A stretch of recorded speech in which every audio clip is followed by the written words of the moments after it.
Welcome, everybody, to episode 93 of the Rap Cave podcast. As always, I'm Chris Platte, a.k.a. Platte Pods, with a dope crew with me. I got CB Cowboy Brian to my right. What up? To my left, I got Bryce flying in from somewhere nice, no doubt. And then on the ones and twos, I got Scranton, the Electric City, Big AP in the building. It's your boy Parappa the Rapper over here. Parappa the Rapper. You're going to learn Chinese. Y'all gonna learn Chinese. It's all in the mind.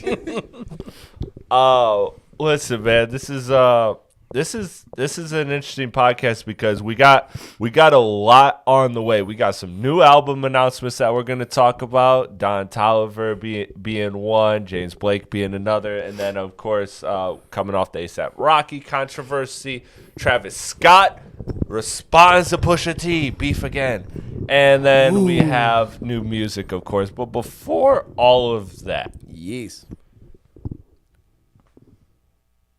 Don't know if this is making the final cut, truth be told. We're going to see how this conversation goes.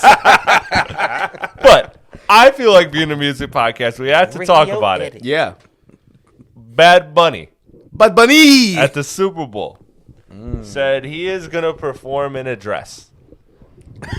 Yep. At the Super Bowl. Uh-huh. In America. Yep. Are you shocked? Where people watch football.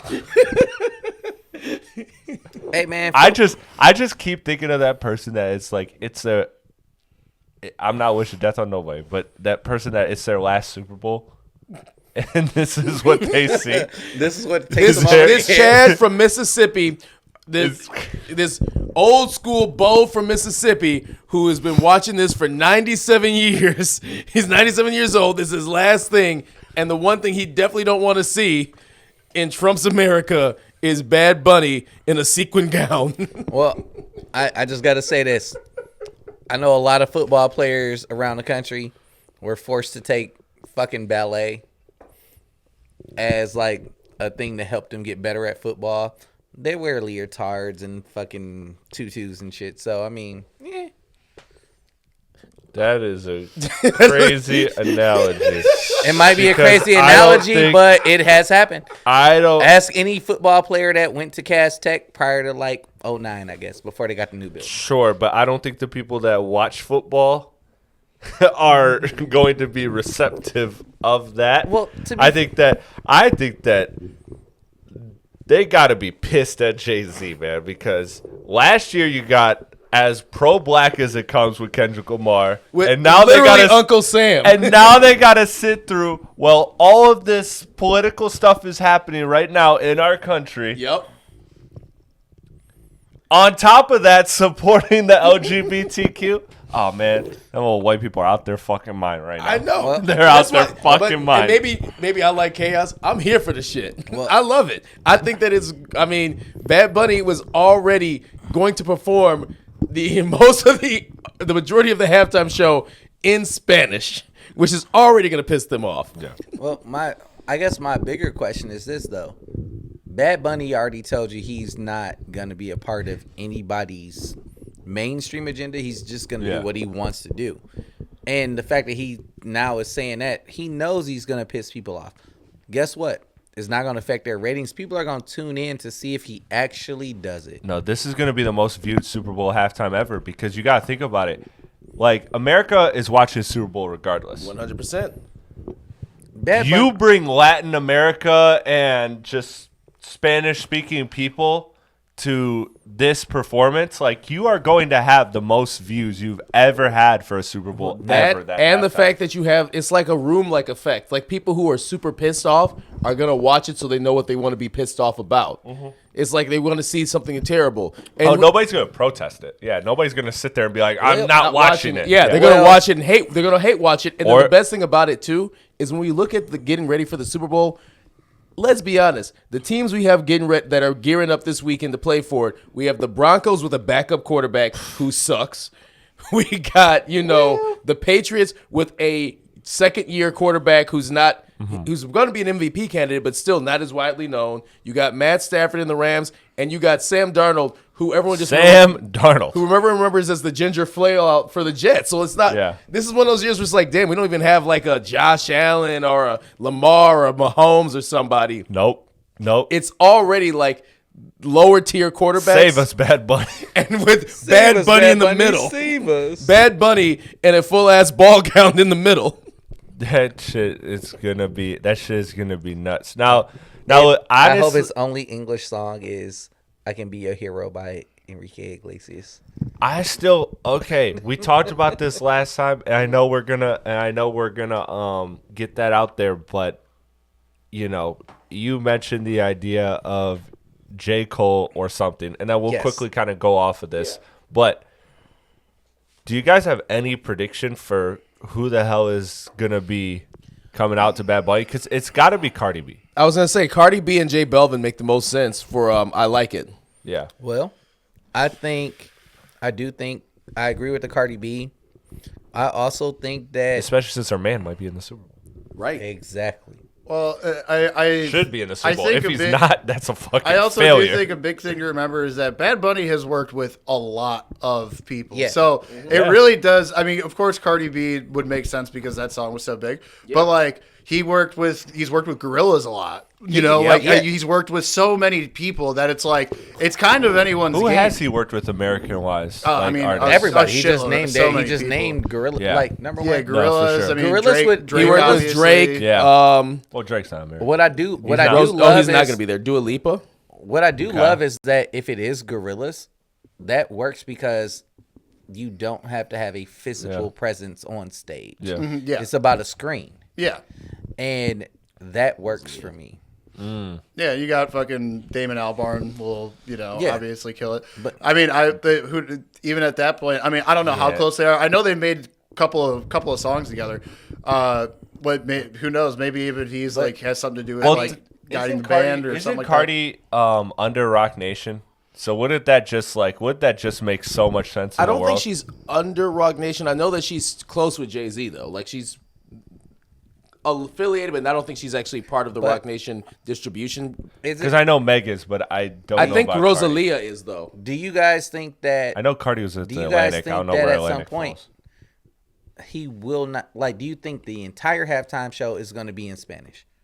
There's going to be... I think if Cardi's there and J Belvin, they're going to do I Like It. They're going to have to... There's going to be a couple of songs that are going to be in English. Right. But I agree. Do you think that... Majority is going to be in Spanish, yes. Do you think at any point, like, I don't know, man, like, I think there's probably like a 10% chance J. Cole might be featured on his halftime show. Yeah, I mean... 10%. I mean, we you brought that up last week, and I I think that is something that is valid and possible. I really do. Because why else would he announce his album the same week of the Super Bowl? Because I shit on that. For that reason. Because I'm like, this is terrible. That also doesn't. I was just gonna say that doesn't really help much because it wouldn't give people also time he's to under learn Rock the Nation. music anyway. Yeah. Yeah, but it does introduce his album to people that may not have. It produces his name. Statistically, it's going to help his name. And then the other thing. And it's his retirement album. Everyone's going to hear J. Cole's retirement songs that he wants people to hear at the Super Bowl. And the only English songs you heard were J. Cole's English songs. I think that would be a huge layup for J. Cole. Yeah, because that 97-year-old would be like, finally. Yeah, finally, the one thing about English. this, and I kind of don't like this, but at least it's like. And that's what I do think is going to happen because I do think of this Super Bowl more like that year where Maroon 5 was the headliner, but they also brought out Travis Scott and Big Boy because I do think they're going to make this much more of an ensemble-based performance than a. It's not just going to be raw big Bad Bunny the whole time. We're not getting a Bad Bunny concert. No, I'm thinking if he's doing the whole dress thing. Like he's gonna have wardrobe changes. Who of the community would be somebody that you would bring out? Lil Nas X. It can't be Lil Nas X. It won't.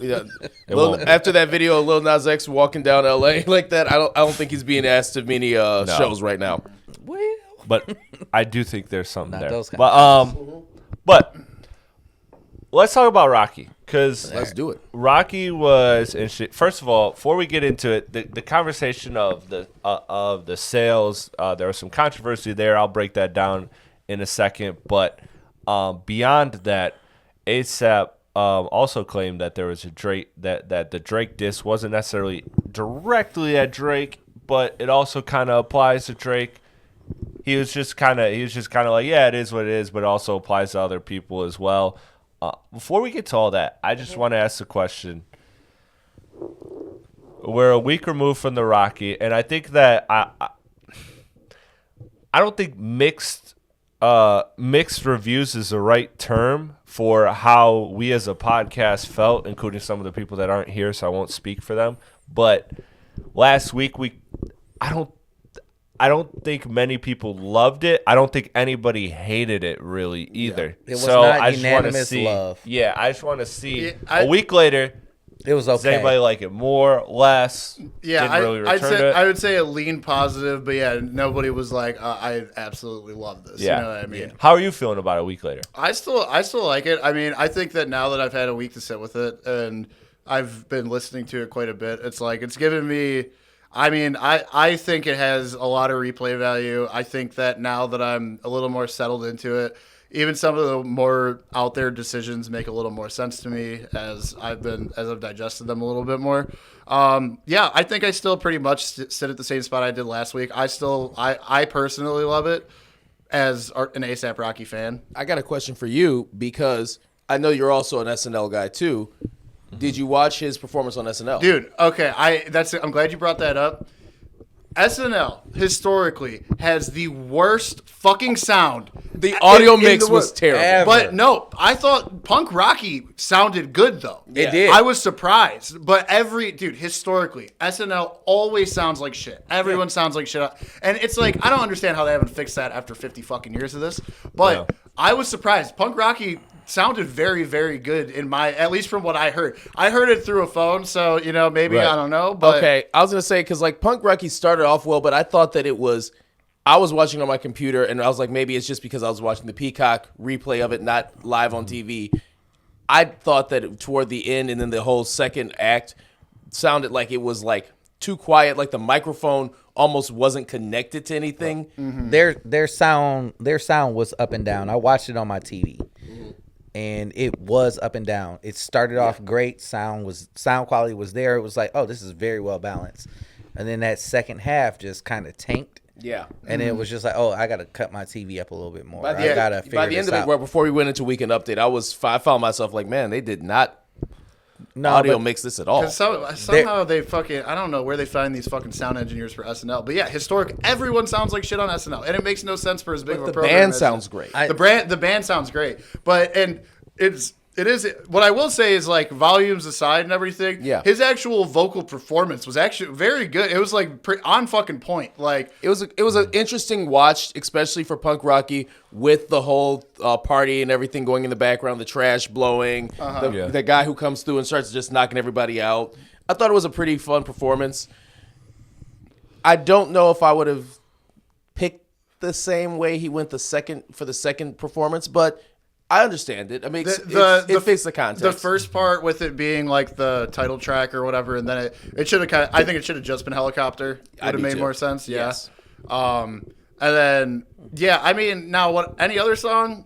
It'd be hard to say what I would pick as far as any other song off the album to put there. Maybe Whiskey, maybe No Trespassing, but or the fucking what's the one with what's his name? It's track 4, See You. Brent Faiyaz? Yeah, with Brent Faiyaz. Yeah. That would have played well. That would have done well. Done well there. Yeah. I'm predicting that to be a single on this album. It has to be. Yeah, it has to be. I'm surprised he didn't lead with that actually. Yeah, and, man. With best time and everything, I think the one thing I liked about, and I know we're supposed to be talking about this is kind of in the week, right? But the one thing I did like about the Brent Faiyaz thing being on that. Brent Faiyaz being on that track is it shows that hip-hop is finally moving past the beef era of you got to pick a side in the great Kendrick-Drake Civil War, because Brent Faiyaz has that great song with Drake, and now he's being on Rocky in 2024, that'd be an act of war. Now people aren't even talking about it because I think we're finally moving past that as a culture, which is good. I think it was a great moment in the whole culture, don't get me wrong, but I'm ready to move forward with it. I do think after this week, I don't know if I've been like fiending to hear the Rocky album, so to speak. Like I'll play it if it's like, oh yeah, it comes in shuffle. Yeah, if it comes on, yeah.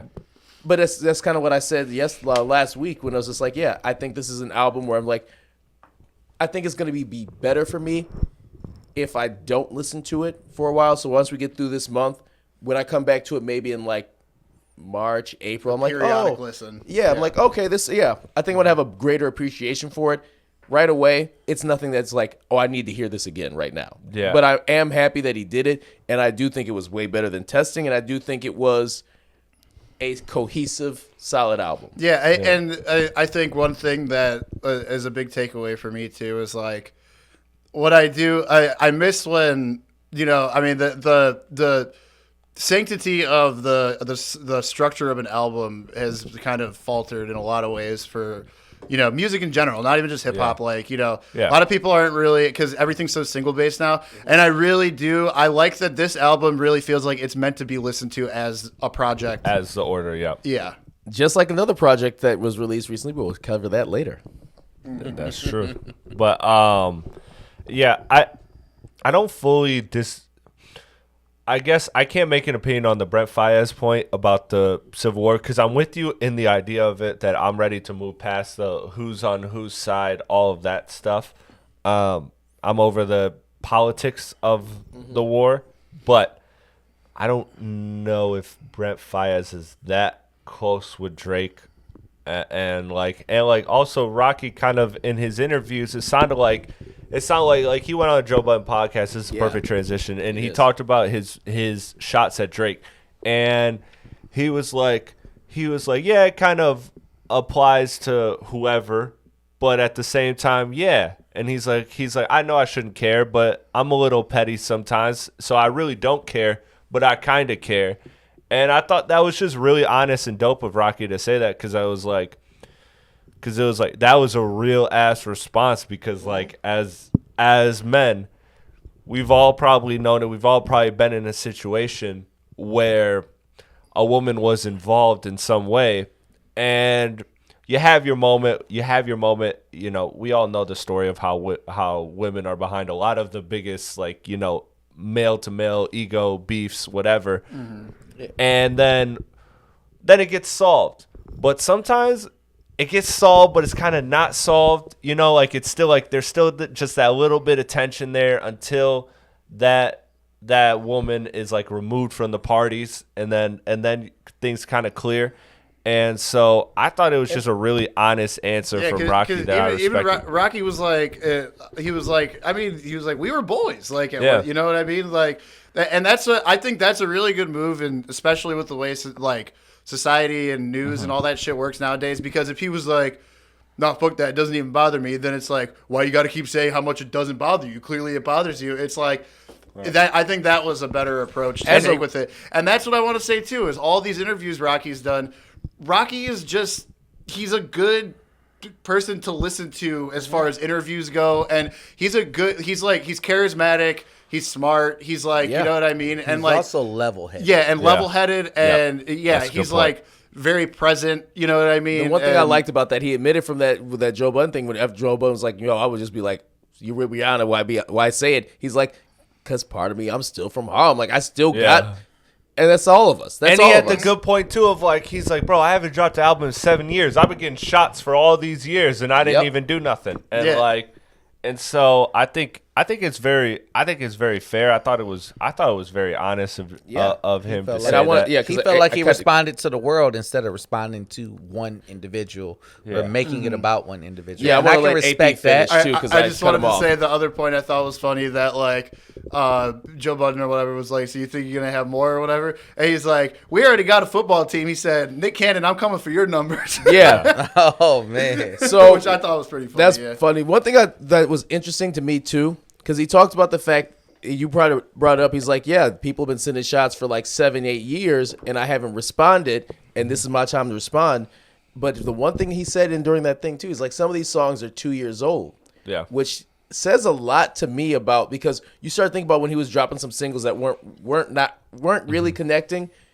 It shows that we all thought this album pretty much came together really recently. Most of it did, but there is some of it that was still right. But it's just interesting because that means during that 7-year time, whatever, because we know we're all fiending, whatever happened between Testing and Don't Be Dumb, the initial thing after Testing, I don't think, some artists go through writer's block, some artists go through whatever.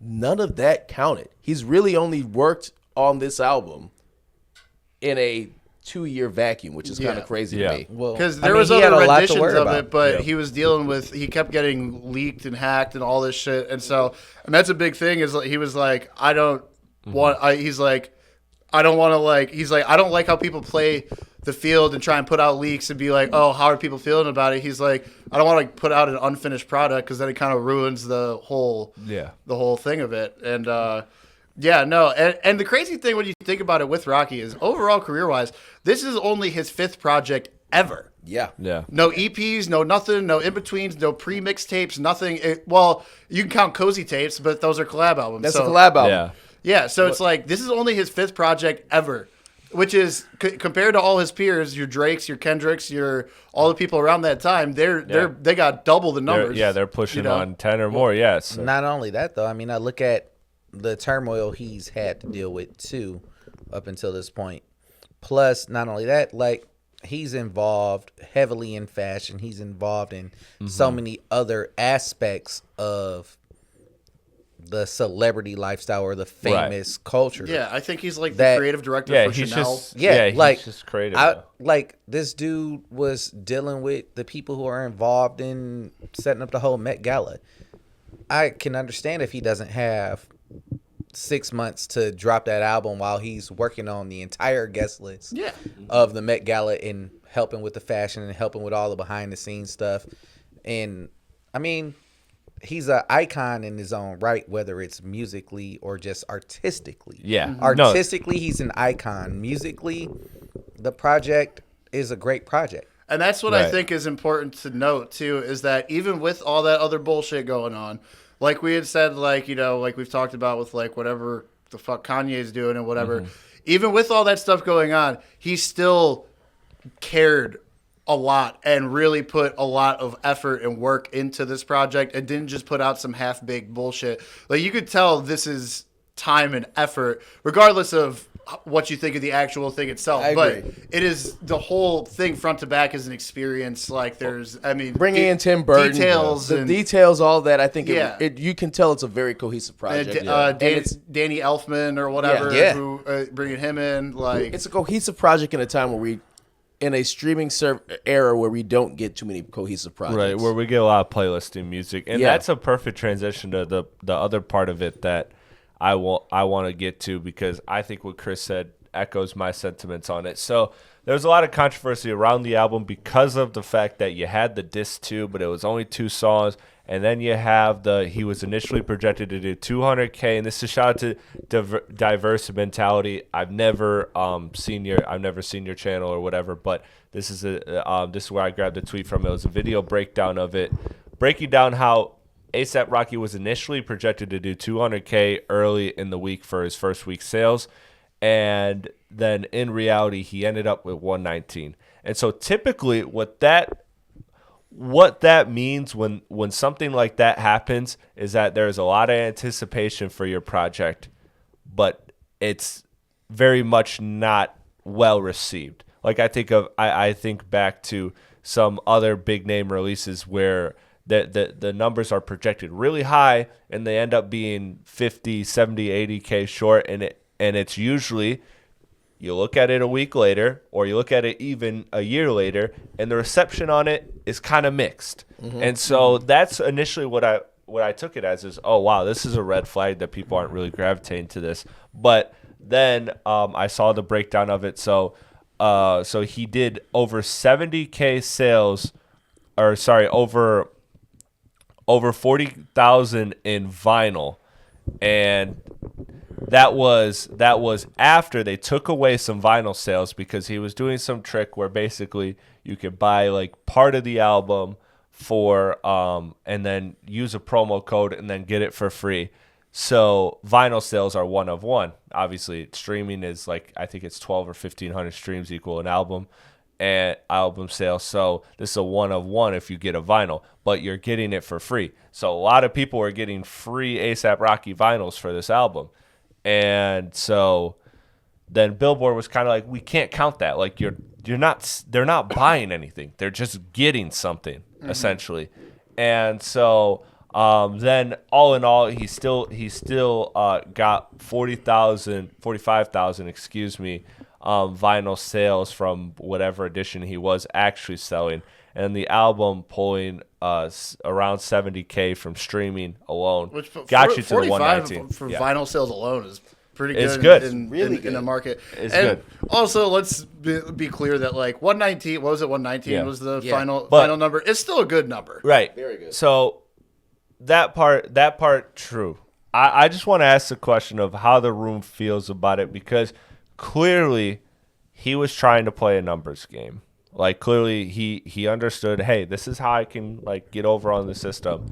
So I just want to see how people feel about that, because I know that there have been people in the past that have done it. Travis Scott, Nicki Minaj. Yeah. There have been a lot of big name artists that have done it, and they've received flack for it. And so I just want to ask the room how they feel about A$AP Rocky clearly trying to do some sort of trickery to boost his sales, quote unquote. All right. Well. I don't think it's a great move. I mean, I think that the crazy, just in today's climate, like compared to what like a lot of other people have done as far as boosting sales, it really isn't even as crazy as some of it gets. And I mean, if the system's there, I guess use it to your advantage. But like in a perfect world, yeah, I'd say that's probably not a very good move, just because it looks a little funky, you know. But at the same time, it's like I do kind of. Well, first of all, he's married to Rihanna, who talk about someone who knows about numbers and how to fucking play that game. Yeah, you know what I mean. So like. That, you know, who knows what the thought process was behind all that, or if it was even originally his idea. I'm not making like defenses for it, because I still think that's kind of shitty. You know what I mean? I mean, it's not like Taylor Swift with her 27 fucking versions. Or I was whatever. about to say 28 different versions of the same album and with different covers. Well, in the words of A$AP Rocky, I'm too swift. Don't tell Taylor about this shit.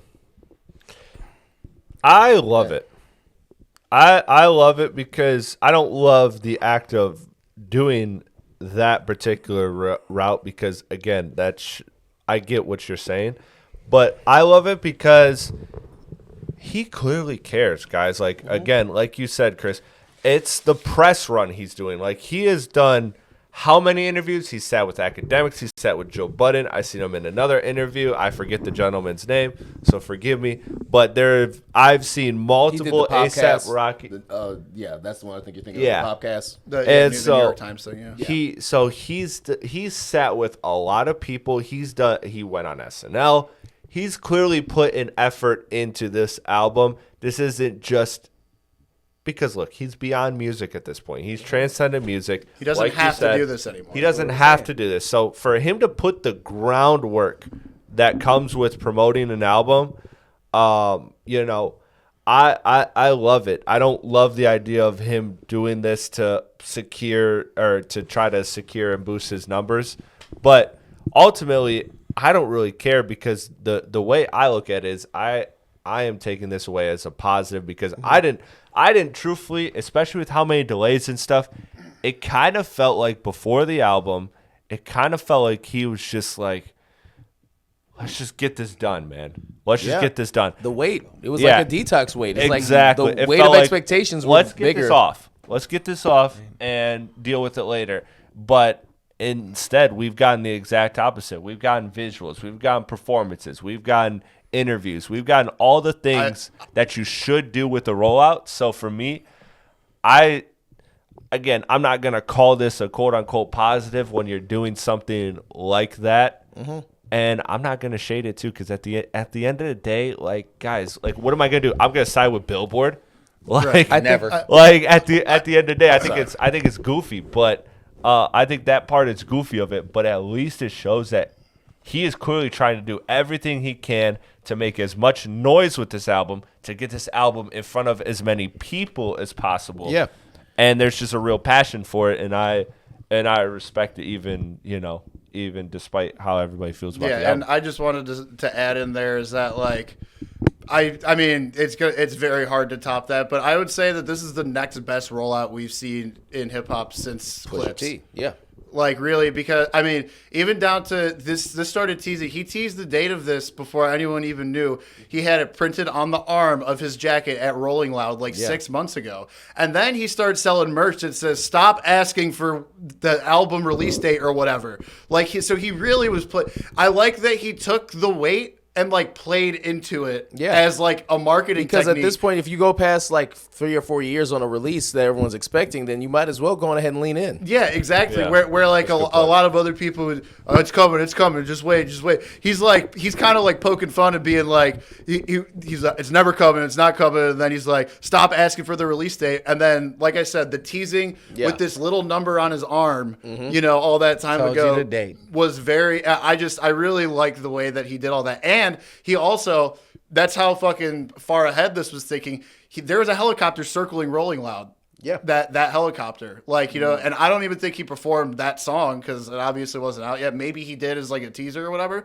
But just that little detail. I think he did because I think there was a performance of A$AP Rocky where it was A$AP Rocky teases a new song. Yeah. I think. Could have been. I think he did a portion of the song. Even just that, that attention to the detail of literally, you know how expensive it is to clear the airspace above Rolling Loud to have a helicopter fly in circles for one song that nobody even fucking knows yet? Mm-hmm. You know what I mean? What does Rihanna have in her pocket? Right, yeah, for sure. Well, Rihanna's got a lot in her pocket. Yeah, but I'm just saying, that attention to detail is something you don't see very often. Yeah.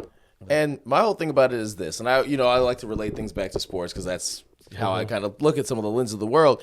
And I think that some people are looking at this kind of like baseball with steroids, where hey, back in the 90s, they weren't checking for it, so it wasn't technically illegal, but everyone knew it was wrong.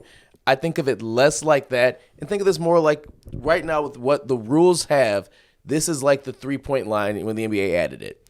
Teams at first didn't take advantage of it, and then certain people started leaning in and realizing, oh, this is a good idea. We can do this. This has been, again, you brought up Taylor Swift, that's who I was going to bring up. You brought up Nicki and Travis and all these people. The fact that Billboard's allowing all this right now, it goes against your own self to not take advantage of it. Right. Well, I mean, for me, I don't like the line is kind of between you two, because do I like it? No.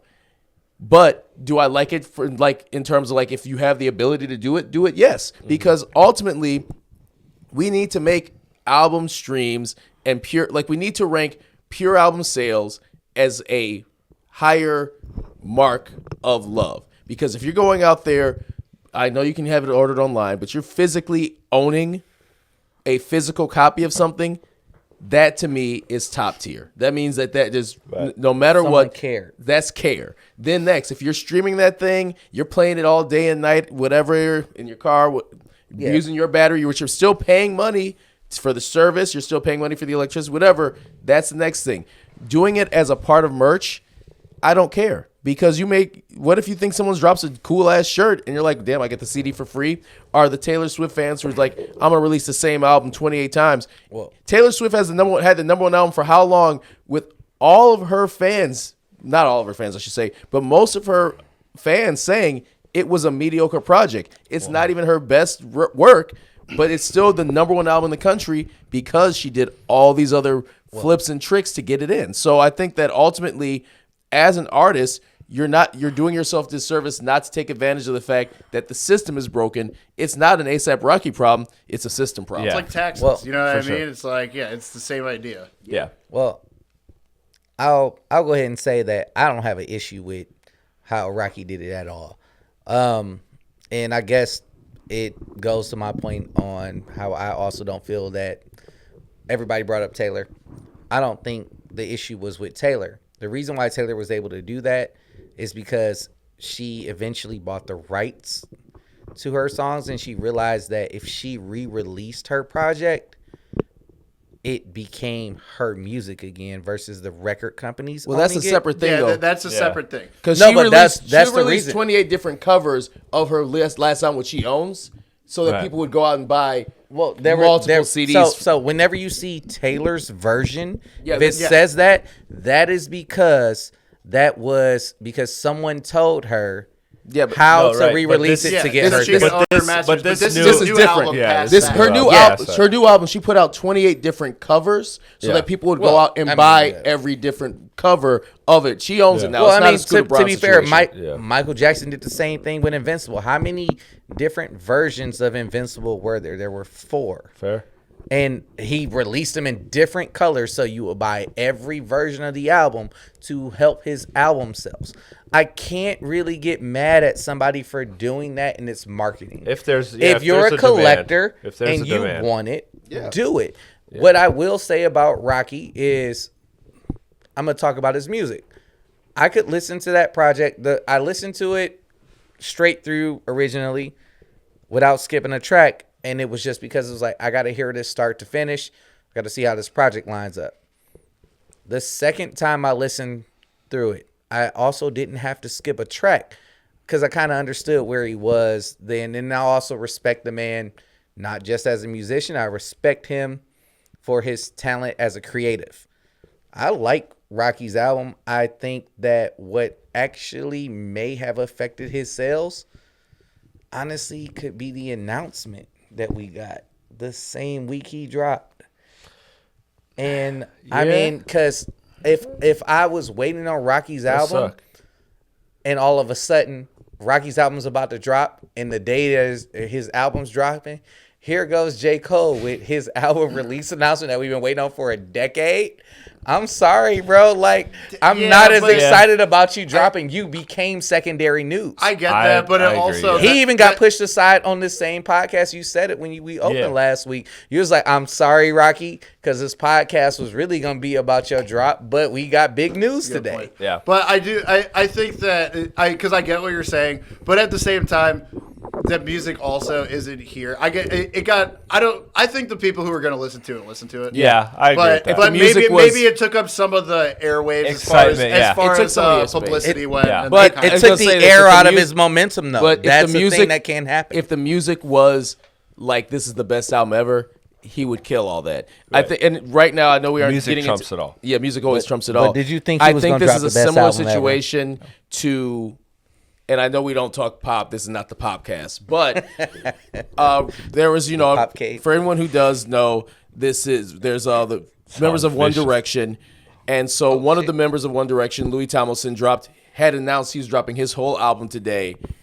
And then, was it like 3 days ago, the biggest member of the group, Harry Styles, said he announced he was dropping his single. So people are like, "Oh, you just did that to kind of steal." Damn, stepping on your boy like that is crazy, though. That's fucking. They're not boys. Well, probably not. Not boys anymore. I don't know the ins and outs of it, but that's petty as fuck. Whenever a boy band goes solo, I promise you, they're not boys anymore. Oh my god! Look at Justin Timberlake and the rest of NSYNC. Yeah, there you go.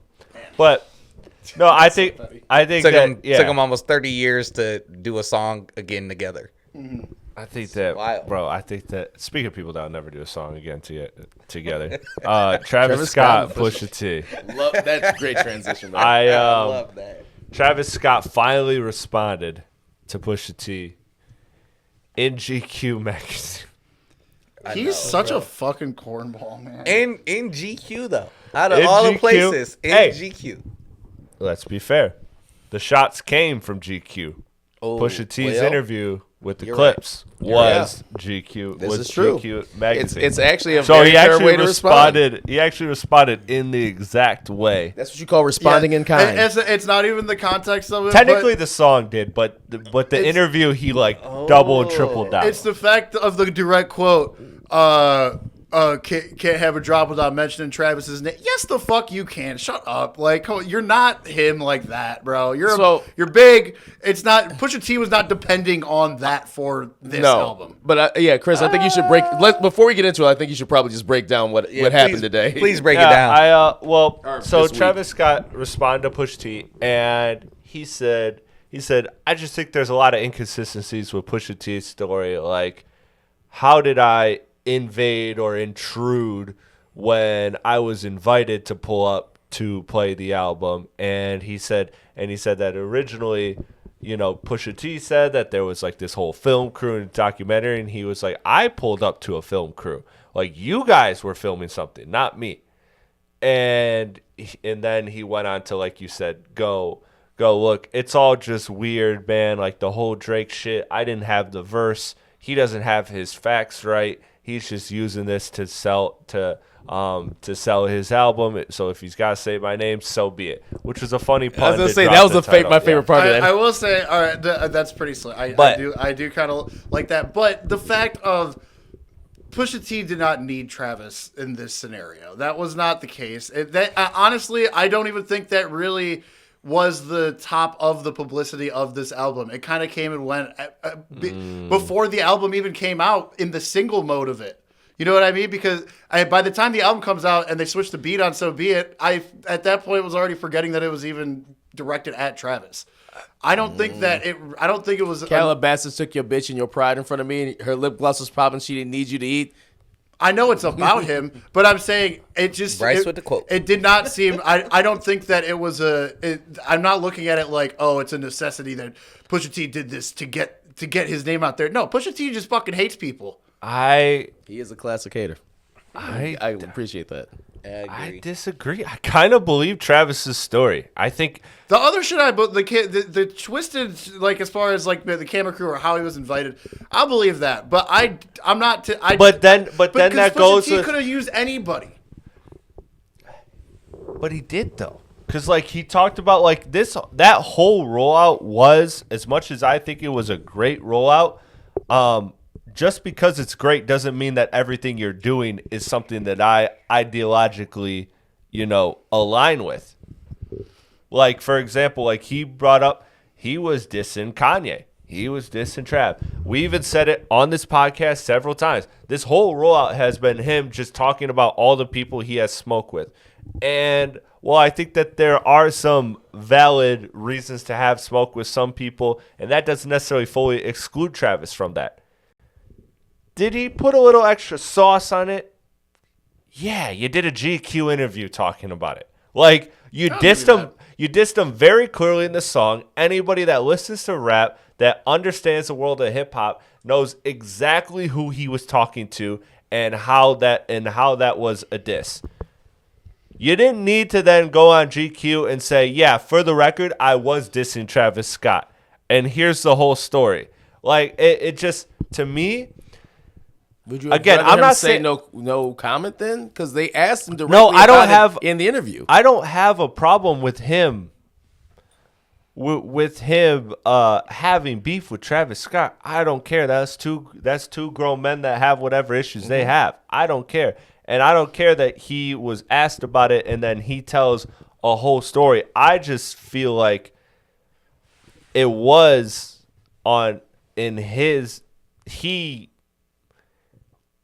He was definitely excited to answer that question. I mean, that's fine. Like, we've seen rappers do gimmicks. One of my favorite rappers is The Game. The Game always got to make controversy every single rollout. But I agree with that. By name dropping. And I think Travis did that, or Pusha T did that. I literally said that. You could go back to our YouTube channel. There's a comment on one of our videos when I say, Pusha T, this rollout is kind of gamey. And he goes, you got Pusha T fucked up. Maryland, stand up. Like, whatever. Like, whatever. Pusha T's from Virginia. So yeah, whatever. I fucked up Maryland, Virginia, I fucked up the location. Virginia, my bad. I thought it would be funny if he did say Maryland, stand up, and it was the wrong place. DC, Maryland, VA, same. I agree with all of that. But I'm saying purely of Travis saying that it was like he did it as a necessity, like as if that's the only reason the album sold well. But if you're Travis Scott, that's a totally valid way to respond. Like, I guess I disagree because Travis it's not factually right. Travis Scott's name doesn't move mountains the same way it wants to. It's not factually right. But if somebody disses me, what I'm gonna say is, you needed to talk about me. Like that's just shit talking back. That's my problem with it because I do think that's Travis just kind of saving face. Because a couple of things about it during that whole press rollout, he also didn't seem malicious in it either. Like he didn't if you seem read malicious. The comments, like it is kind of like I'm not saying he's wrong. It is kind of like what the fuck. But straight at Pusha. Yeah. But the thing about it is, not during that whole rollout, Pusha was also asked about his beef with Drake. He was asked about a lot of his different beefs because here's the thing about it. Pusha's kind of like Kendrick in the fact that he doesn't step outside and talk unless it's through music. So no matter what happened, Pusha dropped that bar and dropped that, or the Clips dropped that song. Pusha dropped those bars. Right. It's going to be a topic. A$AP Rocky dropped these bars, even if, and again, was it doing it to get more publicity because we were going to bring up like reference Drake without saying Drake's name? Maybe, but it's going to be the interview topic that everybody's going to ask you about, and that's going to be the fact of it. Mm-hmm. If I were to go out and say, like talk about this motherfucker from the West Coast that's, hanging out with SZA, they're going to be like, why are you talking about Kendrick? Like, it's going to be the rollout no matter if you want it or not. So either you got to say no comment or you're going to answer it if you're going to be complete. And these people are trying to be completely honest. I get Travis's side of it. Travis, I don't know who invited who, but I will say this, that I can kind of combat the whole video crew thing. I saw the video of Travis bouncing in the studio from his camp. So if that's not you doing that video, then how did you get that video? Right. And I understand that, Clips and Pusha T, Clips, Miles, Pusha T, they probably did have some people who were shooting video in there because damn near every rapper, when you go to a profile event, that's social media. Now, that's how you market. So everyone's going to have video people there. If Travis wants me to believe this story 100%, which I'd never believe any story 100% coming from one side. Right. I think there's lies on both sides. It's a little bit of both. Mm-hmm. Travis had some video people there too, because there's no way I would have seen him in there jumping up and down in the studio back before any of their songs came out. That video of him in the studio playing for them was out. So I can get that portion. The other thing about it is this, and this is, I guess, kind of the big thing about it.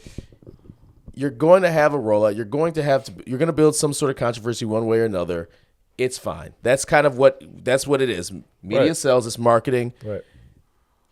I don't think Travis is completely innocent in this. I don't think Push is completely innocent in this. I don't think Malice is completely innocent in this because Malice knows what's going on. Yeah. Malice answered those questions about Drake for Push. Is like, I've never seen a man hate somebody like this. Dude, shut up. Malice is fucking hilarious, older bro. brother, and he's just got it's like Pusha T's just like down here, like, yeah, fuck you, and he's like, hey, you know him, man, you know what it reminds me of? And he's like, I'll fuck you up if you fuck with him. Like, and here's I was gonna say one last thing. Is from Travis Scott's perspective, if you want to come off as holier than thou, why would you allow Drake to let that meltdown verse be on that track?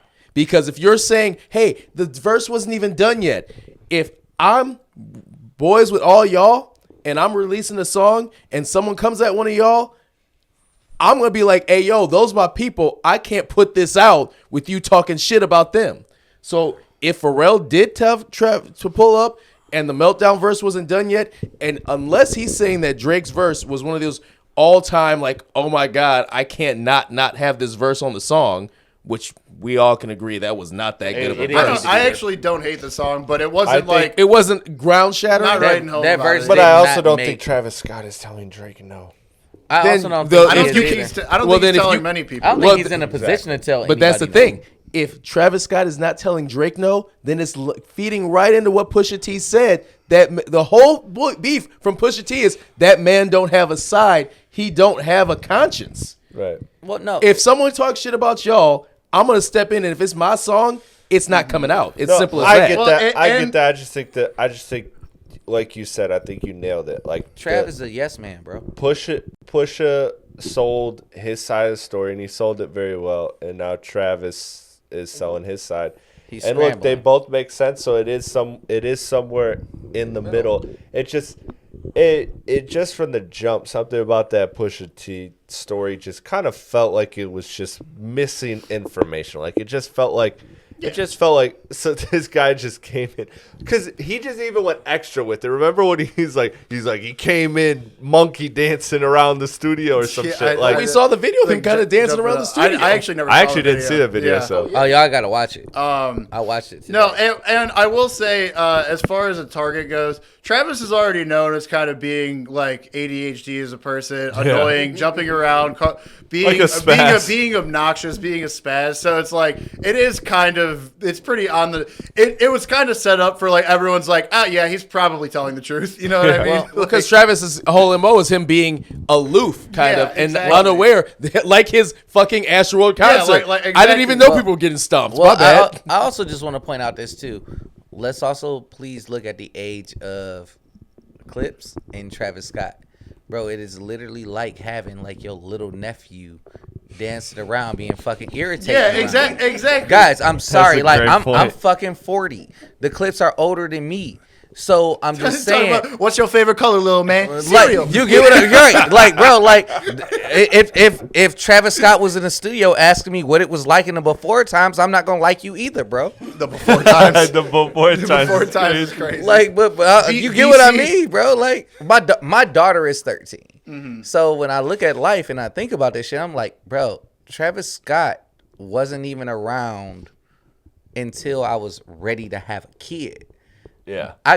I grew up listening to grinding and shit. Like to me, like the math there is not mathing. Yeah, Travis Scott would be irritating as shit. Travis Scott as a person is like when a little kid take a bite of food and then start running in circles until they take the next bite. You know what I mean? Like they take a bite and start doing the gritty and shit, and then they take another bite. One of my favorite diss songs of all time was Nas Ether. Because when he was going at Jay-Z, he told Jay-Z he was like, you 36-year-old in a karate class, talking about calling him a type of hoe. And then I thought about that shit, and I was like, God damn, now I'm 4 years older than that. And I was like, man, I better not ever try to take karate. Yeah. I can't. Like, I just want to tell y'all, like, I live my life by that shit, so now I know what I can't that's do. Your fucking takeaway from that. Yeah, I'm like, I'm old now, y'all. I can't even do this no more. I better never take karate. Nah, I'm too old now, bro. Like, oh man, that's funny. I'm not about to be a type of hoe. Y'all got me fucked up. That's really funny. Shut up, Billy Blanks. What's his name? Shit. That's funny. Speaking of Travis Scott, speaking of apprentices, speaking of just like young nephews, Don Tolliver. Yep. Announced his album. You're always so hyped for his transitions, man. He goes, how's he gonna spin it? How's he gonna spin it? I was waiting because I'm like, bro. If it bang, it bang, and sometimes it's like, oh, yo, we just gotta get out of there because you guys just sometimes, go off the wind. Sometimes it's like we be talking for hours. Sometimes it's him trying to extract the troops from Iraq, and other times it's just smooth like butter. You respect the art of the transition so much. I appreciate from a host to a host, I respect that. That's true. So there was two new album announcements three new album announcements this week, but two of them are dropping next week. The James Blake announced that he is dropping March 13th. Don Tolliver and Jordan Ward announced their new albums. Jordan Ward is an up and coming R&B artist. For those that aren't familiar, he's dope. Yeah, he had an interesting project that was dope. I'm looking forward to seeing like how that momentum meets the moment kind of thing. But more so, Don Tolliver is the artist with like a big fan base. He had a very intriguing start. At least in my eyes, I haven't seen like a strong progression since his start. He's such an anomaly in a way. Like he almost just kind of he bursts onto the scene, and then he kind of has stayed where he is, at least from my perception of it. Just coasted. Maybe I am wrong on that. Like I think Company kind of moved him up a little bit on the maybe. And the thing that's going to be interesting to see is obviously he's got his, I think they're married now, but at least baby mama Kaliushi, so she's going to have an impact on him, which I think has been a positive, at least from my perspective. it's been a positive impact on his diversity of sound in his music. It's less trap and B and more like an actual R&B like platform. Yeah, no, I think he has, like, that's what I'm saying. Like, I'm not trying to discount because every album I've heard from him has been different. I just mean in terms of his, like, stock, his star level. Cultural relevance. His, cachet, cultural relevance, however you want, whatever terminology you want to use. I feel like that hasn't risen. I'm not saying that he's made the same album for the last 8 years or whatever it was since 7 years since he popped off. But what I'm saying is that I think that he has kind of just I don't know what his ceiling could be. Yeah. Because I know we're going to talk about her later. And he was somebody that had a lot of intrigue because he burst on the scene. He burst on the scene. He had the Travis Scott. He's part of the Cactus Jack record label. I think we're going to talk about it later, but it's kind of like an Ari Lennox. Like, what is your actual ceiling? Right. And I don't know that this has been an issue with artists under Travis Scott and the Cactus Jack label is they are not really Couldn't tell you the other ones. They're Couldn't tell you who the Jack Boys are. I literally couldn't. Bullshit. I have no idea what's no going bullshit. on over there. Hip hop expert. I was gonna say how many you got on the label. Yeah. How many you got under that tag? Hip hop expert. I can't name one. Don Tolliver and Sheck West, I believe. Sheck West is on there. West Is Sheck still? He's still signed to him. I think so. Okay. But even though he crosses over with Dreamville because he was on the Dreamers tape 3. Yeah, and I know he had his controversy. I do want to ask. Did you say something about what is he? Don Tolliver and Kelly Uchis? Are they what? Oh, so yeah, Don Tolliver actually. Kelly Uchis just had a baby, and that Don Tolliver is the father. Damn, good for him. Right? Lucky guy, Listen, man. shout out to all the ugly Negroes out here because if you can pull a Cali. Bryce, you just got to do a song, man. I saw do a song, Bryce. I saw Kelly Uchis open for Tyler the Creator and woo wee, goddamn. But yeah, she's talented. I do want to. She's very talented. In a lot of ways. In a lot of ways. Yeah. I'm as still far as waiting on Glow. Don Tolliver, I don't love him or hate him. I think one thing that really carries him, if anything, is he does have a very unique voice. He does. I'll get that, but at the same time, I don't think he brings anything to the table that we can't get somewhere else. You know what I mean? Like, so that's my question real quickly. I think this is the way to perfectly put it is you talk about looking at life through sports. Is he an all-star? Is he a starter? Is he that guy? Is he that guy that he's the glue guy that you had on a rookie contract? You signed him to that extension because you're like, this kid is gonna be something. And it's now 3 years after you extended his contract. He's 27, 28, so he's nowhere near like the end of his career. But he's kind of like he is what he is. He hasn't progressed, and you're still telling yourself, "Is this the year?" He is the guy. Is he that guy? He's the guy. That's kind of what he is to me. I feel like. Yeah, he's a glue guy. He's the guy who you could bring. Now here's a guy that you can bring in. Here's a guy. I love this guy. He's a guy's guy. No, Patrick Mahomes. No, but he's really a glue guy. Like he's a guy who I've actually really enjoyed his projects in isolation. Like I thought his last project was really good. Is it going to move the needle? Is it going to be like, oh, I'm going to put this on an end of the year list? Probably not. But it's good music. It's good. It's comfort food. It's like, okay, yeah, I know what you're doing. I like it. He's the glue guy for your team. You're not going to pay him, the multi-million-dollar 6-year contract. He's going to be in a. I hate to localize it because this is a national podcast, but for the Pistons, he's your beef stew. He's the guy who's never going to be a superstar, never going to be an all-star, but he is important to what you do. And now, on other teams, he might not be as good. As the non-sports guy here, it's like what you're getting. Like he does good. Like he looks good next to Cade Cunningham, but will never be Cade Cunningham. Like basically, yeah. He's not going to start on every team, but he's going to start here. He will start here or come off the bench and provide a specific role that you want him to do. Don Tolliver on a song, especially for certain rappers, I'm like, ooh, I'm excited to hear this song because I bet the hook and what he's going to add is going to be great. I just know that any grown man that gets compared to Don Tolliver is automatically going to be offended just by the way that dude's face is shaped. Again, I understand. He's but got that's a what he said. fascinating We shout out to the ugly motherfuckers because he still got Caliucci's. So I mean, respect. yeah.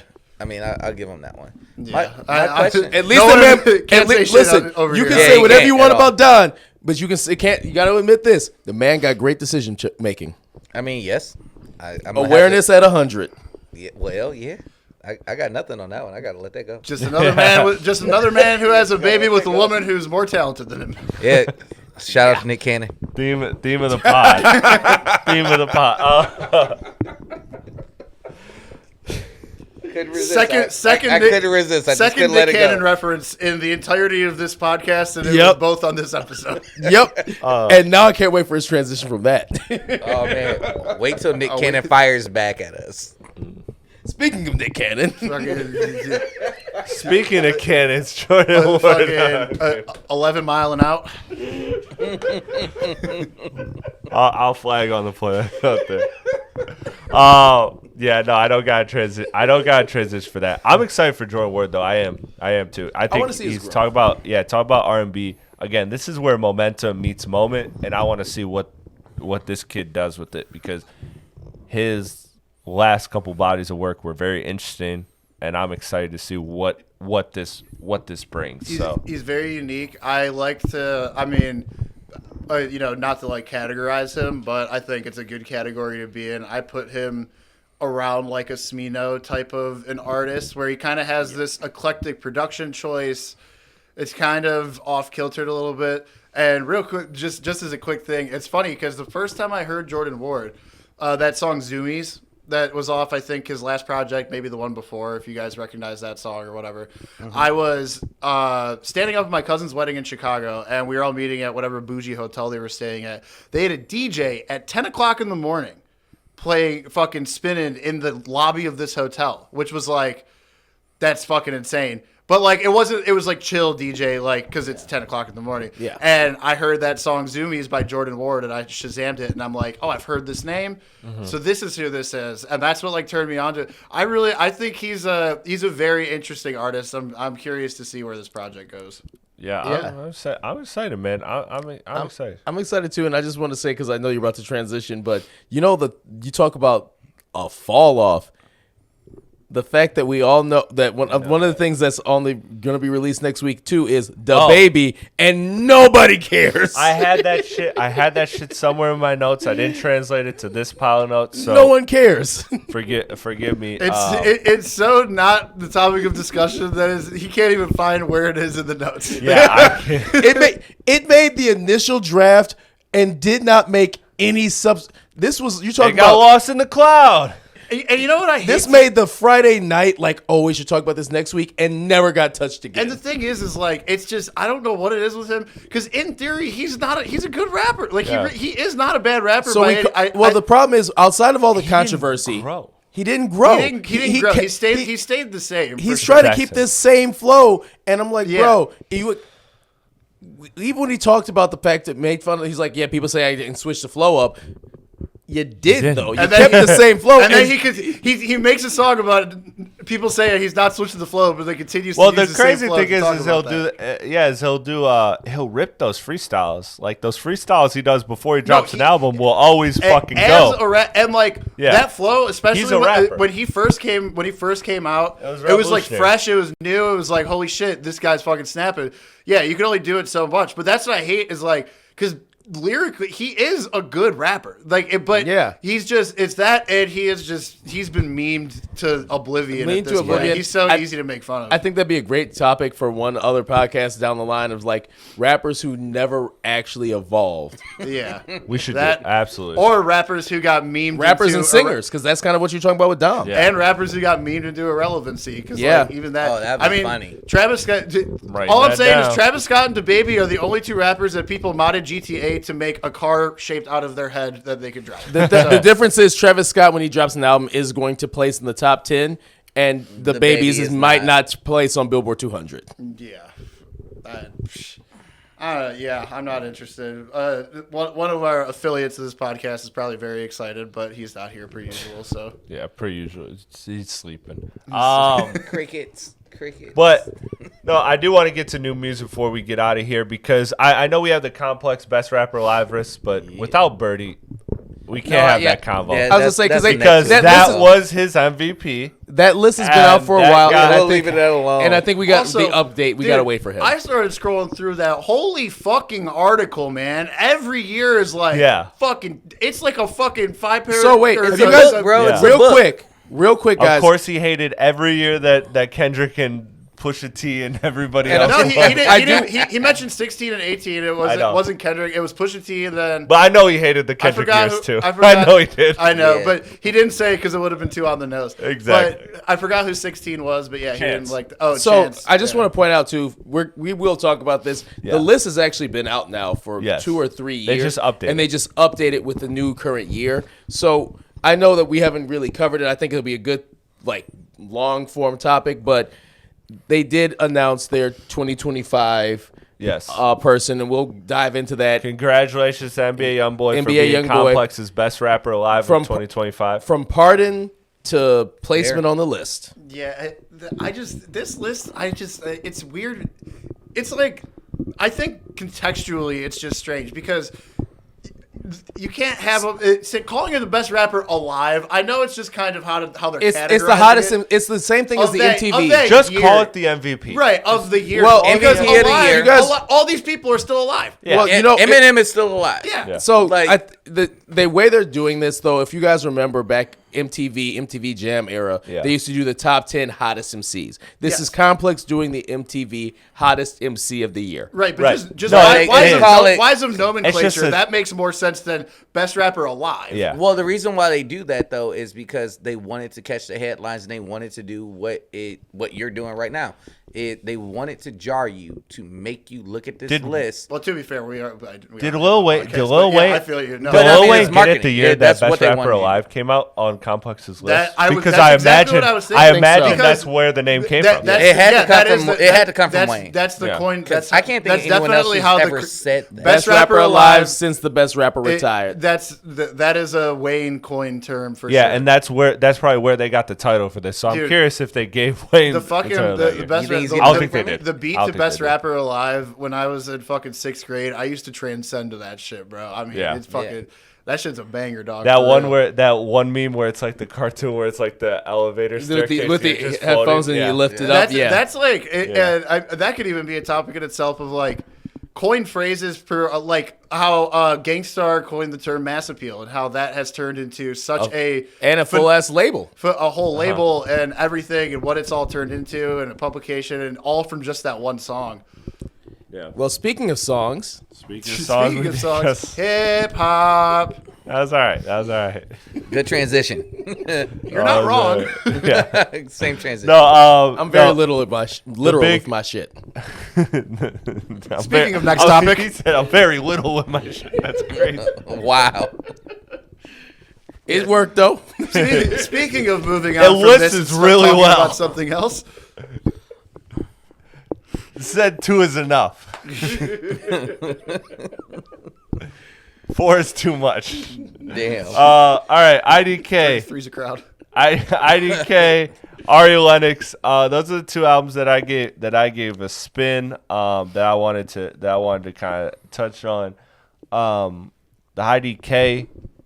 We'll start there since we're a rap pod before we get I was to gonna that. say, Well, I probably should go last on that one. Yeah, As the resident IDK fan. Yeah, 2 weeks in a row we had me with Rocky, and now we got you with IDK. Yeah. So And women can wait. So we've we'll had a start good January. I guess I'll go IDK first. Yeah.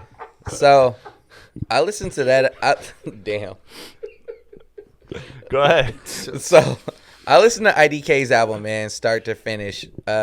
One, I love the fact that he worked with so many different producers, so many different people on this album. Yeah. Only thing I can really say about it is he almost felt secondary on his own album. I love the album, though. I could listen to it from start to finish. And I got no qualms with the project itself. It's just, it was like, I see you run the risk when you fucking pile features into an album. That's not and skits. It was like it was only 36 minutes runtime. It felt like now. It felt like a now album where like now this is what I call IDK. Yeah, now that's what I call it. Now that's what IDK. Yeah, now that's what I don't know. Now that's what I don't know. Yeah. That's, hey, for the record, his name stands for what? I don't know. Forgot. Ignorantly delivering knowledge. Oh yeah, well, because I don't know. He had a line about in the song, I believe it's called "Devils" on the album, and that was a great track. Something about the I in his name or something like that. Which that. is also very funny to me because that's the song, and you guys loved it. That's the song that was pushed on like this is your release radar. That was one of my least favorite songs off the album. That was the song he definitely had the most faith in. To me, the album, it borders between creativity and gimmicky, and I have to listen to it more to figure out where it settles because it feels like a bunch of finished demos. There's not a lot of variation in song structure. It's very to the point. It very much feels like it's ideas that were polished. He's an interesting creative, man. Like he's somebody. Look, I think IDK is really talented. I've been probably one of, I'd say, I guess the second biggest IDK supporter on this platform. But I've rocked with IDK heavy, man. I think he's delivered some very good projects. I think he's a very talented, eclectic dude. I just feel like this project to me, which he's labeling a mixtape, which I also think is kind of tempering expectations. Because doesn't he have another project coming like right after this? I think he's working on two projects at the same time. That's what I will say. It just feels like got an album it just feels like it's thrown out there. The potential J. Cole rumors. And I'll just transition into me real quick because I don't have like all too much to say. But that's what I would say is like, I mean, he kind of, to say it's a gimmick, I mean, he kind of steps in front of that by saying it's like More Life being a playlist or like, you know, I mean, even so much so that literally mixtape is in the title of this project. And if he already plans to drop something, so to say it feels very straight and to the point and maybe I think that kind of is the point of this as it almost, I feel like, is working more as a, sorry for the wait, a placeholder, in the middle until the main project comes out or whatever. What I will say, because I'll say I don't fully agree with you, Brian, in that I mainly took away IDK from this album, aside from the Pusha-T verse, which was fucking insane. But like that's to me that he was the most prominent voice, and he's such a, just the way he delivers is always so interesting. Like. Mm-hmm. I'm not gonna say it's like what he does is groundbreaking, but I can't say that I could pinpoint another person who raps or operates like he does. He has a very specific order of operation, and one thing I will say that I noticed that I found interesting, and not that this is a good or a bad thing, but no, not a single song that was like, you know, commercial trap influenced, anything like that. Like it was very like pretty raw hip hop for the most part, front to back. 100%. And I like that. And also the fucking K-Tronada's beat was fucking, dude, it's insane. Man, that's K-Tronada's on a whole. Who was that? Damn, what was that sample where it was like somebody talking about K-Tronada? That was right at the beginning of the song. Yeah, and it was what was it from? Because I have to hear it again. I don't know exactly where it's from. Exactly, but it was somebody shouting out K-Tronada, and damn, I was like that was a cool hip hop. Like it had so many cool. That's what I like about IDK projects is he always has these like hip hop nerd moments where it's like if you really love hip hop, you're just like, yo, that's dope. Yeah. And the K-Tronada thing was one. I'm blanking on it, and I'm really mad at myself for not having that right now. I think I got it. He's a real student of the game, and because I remember finding him back in the SoundCloud days when he was JIDK still. Mm-hmm. And even then, I wasn't super. The first project I really listened to by him was I Was Very Bad. And I believe that was 2017. Something like that. Yeah, right around he was getting out of jail. Still in my head is I still like I'll be doing the dishes and I think pizza shop, give me that shit. But what drew me to that album though was he had a Doom feature on there, which goes into he is a real student of the game. He's and how the hell does this guy got Doom everywhere? I swear to God, dude, this man got a whole ass. They probably have a collab album that they could. Which drop. at first, I mean, Doom has fucking collab albums with so many people that never came out. You know, before I did my history, I was like, there was so many Doom moments where I was like, all right, is this like clout chasing? Like, what's going on? but like then I was like, I did my history and I'm like, oh yeah, no, like IDK and Doom, there's been something there for forever. And I get it. It makes sense with IDK because he is eclectic. He has a thing about him. It's like hard to pinpoint. But yeah, I want to hear what Bryce has to say about this because I know this is Christmas for you. Although I have no notes. No, I'm kidding. Honestly, IDK about it. Y'all basically said it. You know, I got nothing to say. What you thought I listened to this album? No. So I guess the best way to organize it for me is this.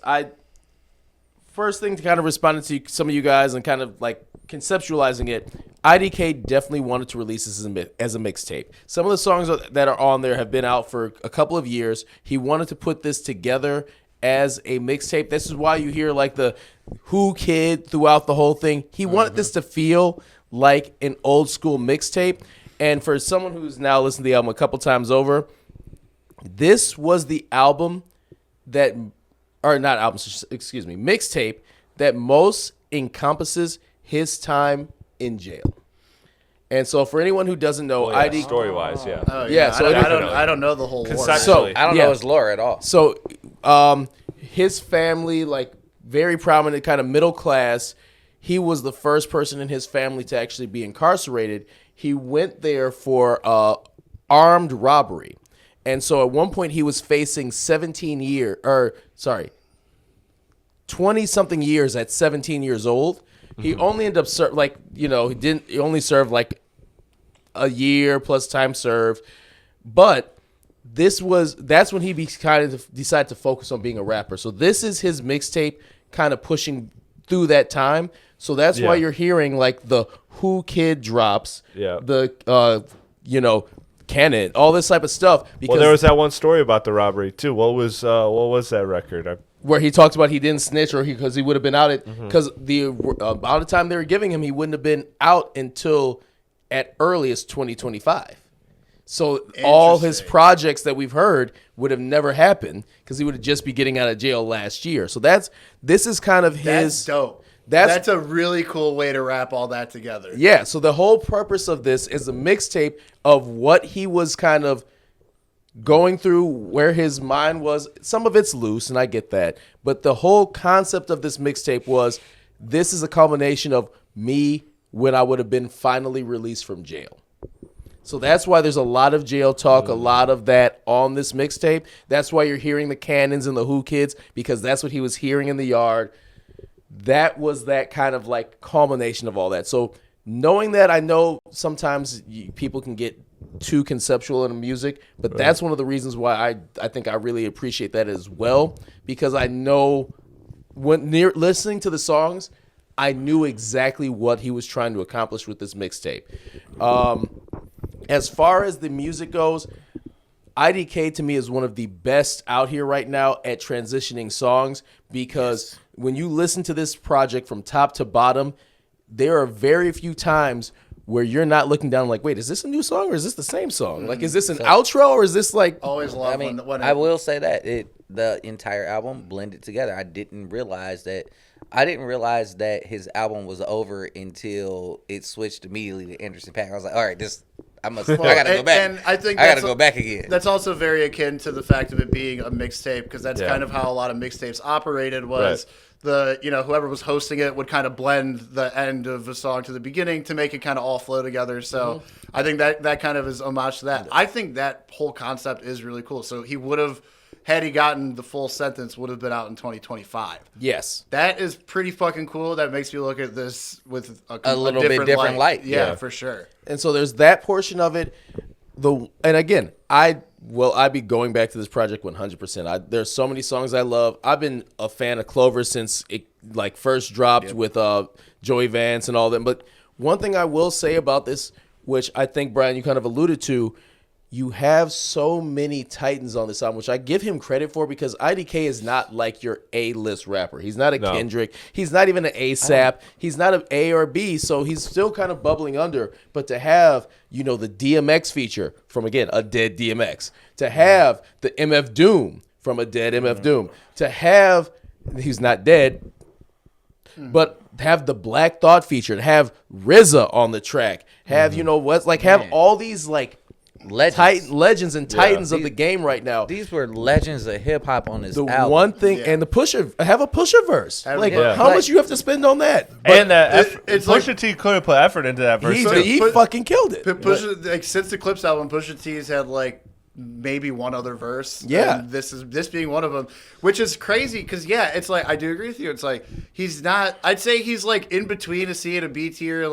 I also kind of categorize him near Smino, but I would say Smino has a little more reach. Smino has more because he also has the Dreamville connection. Yeah, but then I'll put Smino in as a B tier. So I put IDK between a C and a B.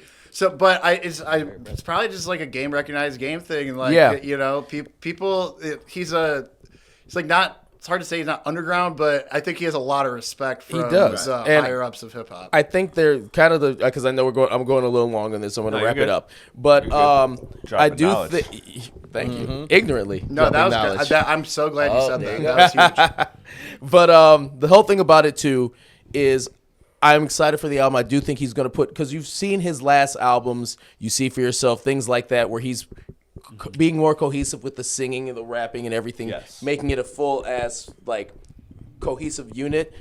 I do want to say about this, I do love the fact that it was released as a mixtape.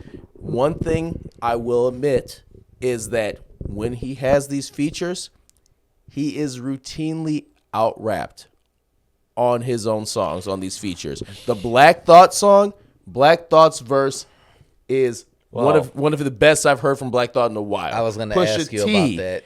Had one of Pusha T's verse was so sharp on a song where IDK's hook and everything was a little annoying, but then you want to listen to that song because you want to hear that Pusha T verse. I'd have to be privileged enough to be in the studio with IDK because he does kind of and maybe it's because you brought up the Use for Yourself album that he dropped where there was a lot of Kanye influence on there. So maybe that's me kind of projecting based off that. Mm-hmm. But he has kind of always given me this vibe from the outside that he is trying to make the best song and that he has his hands in a lot of it, whether it's the marketing, whether it's the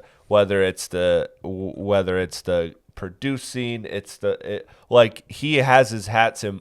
He's always struck me as somebody that has his hands more than just I get the beat, I rap or I sing on it, and then that's it. He's kind of given me that feeling of that overarching I'm pulling the strings here. So it's interesting you say that. I've never looked at that negatively with him because I've also never really looked at him as somebody that I'm expecting to have the best verse. Yes, to be the best verse. And that's okay with me because I think that's kind of what my thing is. I know, people talk about Jay and Eminem and Jay, you got out-rapped on Renegade and all this stuff. To me, he is curating a musical experience, and I do think that's different. Jay's I don't think he's unaware that he's getting out-rapped on these songs. But again, you would if you were afraid of it. That's the whole thing that people made fun of about Drake back in the day because. If you guys remember, for people who remember, I brought up before where Drake was going to have Fonte of Little Brother on his debut album, but he was afraid that Fonte was going to do something that would kind of outshine and overshine his verses, so he didn't. This is a person who understands hey, I'm not going after MF Dooms and DMX's and Black Thoughts for them not and Pusha T's not to drop something that's fucking fire. Right. He's please overshadow me because my project is bigger than this. Yeah, and also my project is not one song where this is a win for me. Because no matter what, then also you're gonna listen to my music. The Pusha T verse got him on blogs and on Twitter and things because it's Pusha T. It's the first time we've seen him pop out in a minute, which is great for him. That does change my outlook a little bit because I mean that's a historical thing. Is like you get somebody on a feature, the feature's so crazy that you'll write a new verse. I mean, Schoolboy Q has talked about that he's done it with like Kendrick and whatever and like other and whatever it is. And he's not Jay-Z. But so how many rappers can say they got a DMX verse? I think what plays to IDK's character is that he had complete ample opportunity to re-record that, and he was like, no, I want to respect what these people brought to the table and not try and it's not a dick measuring contest. It's not, I have to be the fucking main event here. Yeah. I think he went into this saying, I want all of these people to be the main events of this whole thing. Yeah. And that's the vibe I've always got. And I was going to say, the last point I was going to make, talking about Brian's point, he does want it to have different producers. He does want, even though it blends so well, because this is meant to be like those old school mixtapes back in the day, which he was listening to when he was, right before he started being a rapper and when he got incarcerated, where it was literally like Lil Wayne, I'm going to steal everybody's main song and put my verse on it. Yep. That was the intent. It's meant to this mixtape is meant to capture a piece of time, and I think he did that phenomenally. Yeah, the production is fucking knockout production. It is. Yeah. I mean, the production was great. I got no argument at all. One song I did find just as a closing thought. I found the song Halo. It was like the first real song. It was the second song of the album. I really liked that song. I thought that was first fun. Song of the album. I love the fucking the melody in it. There's never really like a drop, no drums or anything. He kind of just lets the bass play. It's like kind of Kanye. Yeah, you wait for it to drop. Yeah, but it's so. I thought that was such a fun, a really good kind of like opening to the album because that's the first actual song or whatever. I would say if anything, I think the songs that were released before this tape dropped, outside of Clover because I love Clover, I think they were weaker than the as individual songs than the project itself, like the song with Conductor Williams, the Scary Mary, all that type of stuff. It fits better in context, but I don't think if this was going to be an album, those would be your singles. Right. They just wanted to find a place for them within the project because they were already out. I don't think this has singles. I think this is just like you said. I think it's just a mixtape, so I don't think it really. I think we're gonna get 2 singles out of it. Singles, but I'm excited to see what he does next, man. Because like you said, it's dovetailing. What's the name? I think he announced the name of the album, didn't he? I thought he did, but I don't. I think he announced like the name of the album and the release date. Check that for me if you can. Yeah. But I've been very good. It's honestly thematically that would actually be kind of sweet though. Yeah. No, I do think he did because I remember being like, oh shit, he has a mixtape too. Like, oh, that's kind of crazy. Because he dropped this and then he dropped another song. So I do think there is an album close. And then we're going to get to Ari Lennox and break down her project. I don't got a lot of words for it. But I do want to discuss that. I do want to discuss that project because that to me, she's an interesting character because once upon a time it was of course it was a Dreamville TD thing, but it was like, she gonna be SZA? And I was like, no, she's not gonna be SZA. She's not gonna be SZA, but she's still a damn good artist. She's had her issues. I think, is she off Dreamville? She's off Dreamville, she's off Dreamville. Yeah, she's off Dreamville. And she's always made it consistently clear that's not a Cole thing; it's a label thing. But she's now doing her own thing. She dropped her new album, and what was it called? Vacation, I think. I think so. Yeah. Let me see. Let me double check that. Before we get out of here, it was called.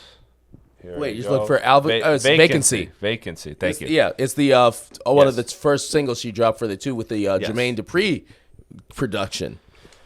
And that's crazy to me too. I think that this was a good album, man. I think she did her thing. I think she gave me what I want from Ari Lennox, which is someone who can do a good rendition of 2000s R&B.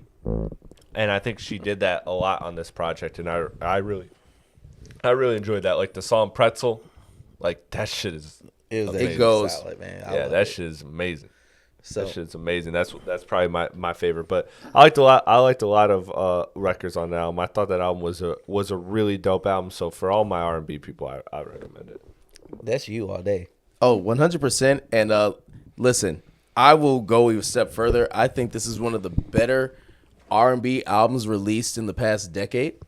I really do think that when you get some time to age with it, because I know from my first listen, I was hooked on so many songs. I do have a beef with Ari Lennox, though. So on the You not song, responding to your DMs or no? on the song 24 Seconds, and you guys all know me well enough as a person, she said, you got 24 seconds to respond to my text, and I don't care who the hell you are. You could be Michelle Obama. I don't respond to messages like that. I'm just not that guy. I don't care. That's like Janae Aiko level of time. That you don't get no free time. That's you and me time. Like Yeah. Listen, everyone who knows me well enough, and I know this is not the podcast shit, but I'm going to say it anyway. I always have shit to do. Even when I am relaxing by myself, I'm still busy with my time for me. That's my time. That's my time. That's Bryce's time. Reclaiming my time. So I'll just say this: 24 Seconds. Even though it's a great song, I think it's very well. Is it like a written. shot clock reference or something? It Kind is. of, yeah. It's the only thing You I got can me think fucked of. up, bitch. That's what you're saying. You got Yes. 24 seconds. If you don't respond, And she's like, I may she be on somewhere to the else if next you don't one. respond in 24 seconds. Ball up Then top. I'm gonna be shout out R.I.P. B King. Then leave. Get that bread. Get that head. Then leave. Peace out. You Well, fucked yeah. up Ari Lennox because Well- this dude is flying everywhere. This I mean, dude is flying everywhere. You fucked. I You don't know, Fly like, here fucked up. tomorrow. if I'm not gonna necessarily fucked agree up, with Ari him like that Lennox. because I've been known to like a little bit of toxic. For the so record, she said he that I'm curbed like, I'm Ari gonna Lennox. respond. Yeah, oh yeah. I'm gonna respond. Like, You hanging from an elevator shaft, like yeah, baby, I like yeah, that. look, I'm still waiting on Glorilla to respond right now. You know what I'm saying? He said, I DM'd her in 2022. I'm still No, waiting. wait. This is not actually a joke. He did actually try to slide in Glorilla's DMs Yeah, this week. I'm So sliding- Glorilla, I'm if somehow sliding you watch Glorilla's this, DMs, this is if you see Motown this, Cowboy. What's up? New hat. You miss New 100. hat. Who this? New hat. Look, I mean, like, look, I love Tennessee. I come hang out in Memphis. Let's go. Damn, girl, you from Tennessee? Because I'm trying to fuck.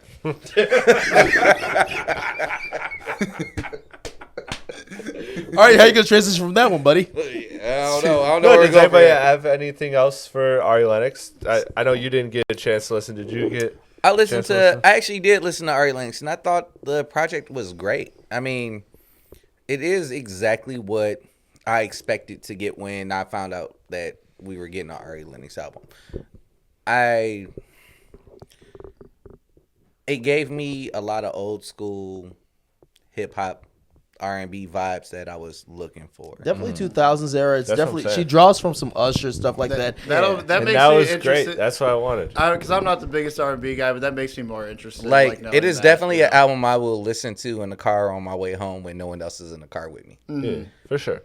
Like Yeah, as a guy, I'm not gonna listen to that when it's No, not Yeah, the so- fellas. yeah, you know what I mean. Like That, No, that's a the classic fellas, yeah. Jalen viewpoint or Birdie viewpoint. I'm Yeah. sorry, Birdie's I'm not gonna listen to that horny ass shit around the fellas. yeah, but Also, this is a horny ass album. I know it is. That's what I'm Well, saying. she's I ain't gonna horny as listen. fuck. I ain't gonna Like, listen to it while I'm in the car with Bro, y'all. But she- I'm the song gonna you listen brought to up, the album. Pretzel? Yeah. Pretzel. Pff, why you think Like, I brought it up? I was li- Oh, I was get listening why- to I it haven't at even heard work. it. I get why it's called Pretzel. Yeah. Oh my god. Oh shit. So Yeah. I was listening to it Folded. at work in my headphones, Vacancy. and I was like, I don't know if I can listen to this whole album. The song Vacancy itself is I want you to fill this vacancy tonight. Like, yeah. And what was crazy is, yeah, that's crazy being like, I got Yeah. time. I got time. I got 24 seconds. I mean, Yeah. if she got look, if she got time for me, I got time for her. I'm just saying. Yeah. Also, 24 seconds is abs.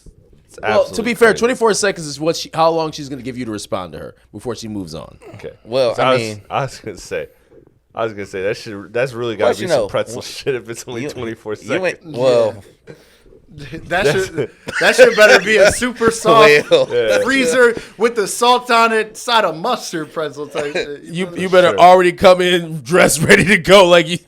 There is no pregame on that. There's No, I will. no, I actually do a little bit of foreplay there. That's the 4. He only really got 20 seconds. The 4 seconds of the pregame. She's trying to get right to foreplay. Right? No. She got herself started before you got there. You better look. You a starter. You better get on the court and immediately start scoring, bro. Like, look. Or you get a All shot right, here clock go our violation. sports references. I don't know why Cade Cunningham is taking that long to get a basket. Ball and hoop. Sports. Ball and hoop. Ball and hoop. Ball and hoop. I do want to check it out though. I think it's good. As the not biggest R&B guy on this pod, I'll check it out, knowing that it's kind of like around there. Also, Horoscope was crazy. I've listened to Horoscope is wild. Sorry, Chris.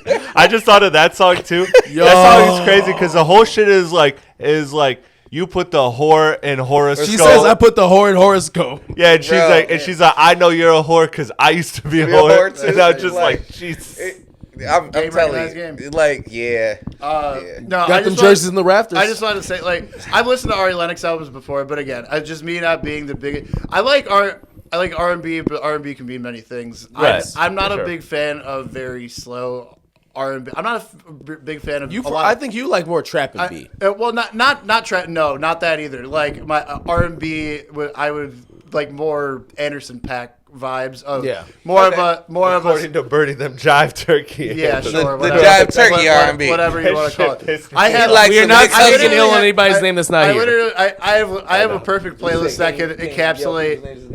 I have a playlist that perfectly encapsulates like what I like on R&B, but I'm not real like I don't love all the like singing in the rain shit. So to know that this is more like kind of 2000s kind of This is very much Chill. mid at like 7:30, 8 p.m.